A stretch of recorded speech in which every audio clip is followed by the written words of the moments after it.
Hello everyone, my name is Ronaldo Manurung and I am from 7B.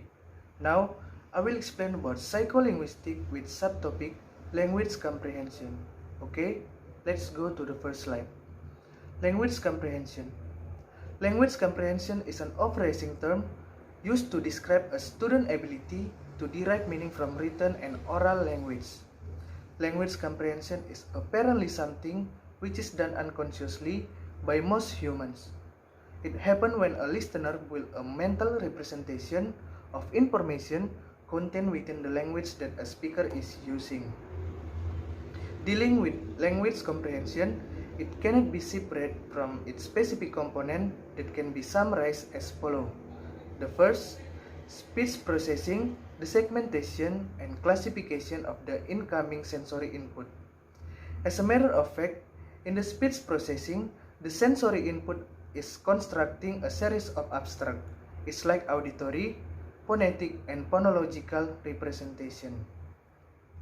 Second, lexical processing, the recognition of individual words and the access to the different types of information associated with them.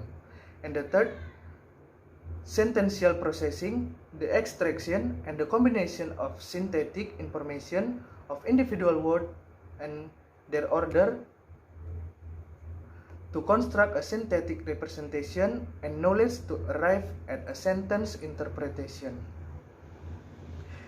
And the last is discourse processing, the integration of interpretation of successive sentences to create discourse representation. Vocabulary and comprehension. Vocabulary is considered by many experts to be single most important aspect of language comprehension concern. As Kendlin asserted, the study of vocabulary is the heart of language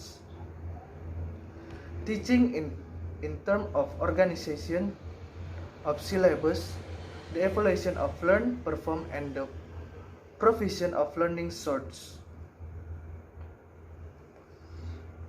Memory. Memory is an integral part of human existence that underlies language and mind. Moreover, memory takes role as the storage of every event that happened around us since we were born until the recent day. Penfield and Robert, 19 and 59, said in Darjowijoyo 2005, say that memory is divided into three categories, namely, first, experience memory is related to experience or things of the past. Thus, the longer an experience is meaningful, the longer it will be stored and kept in mind. And the second, conceptual memory, is memory that is used to build a concept based on the fact that is recognized when someone is introduced with a form of particular object and its name. The name and the shape of the object will be conceptual into memory to remember. And the last is word memory.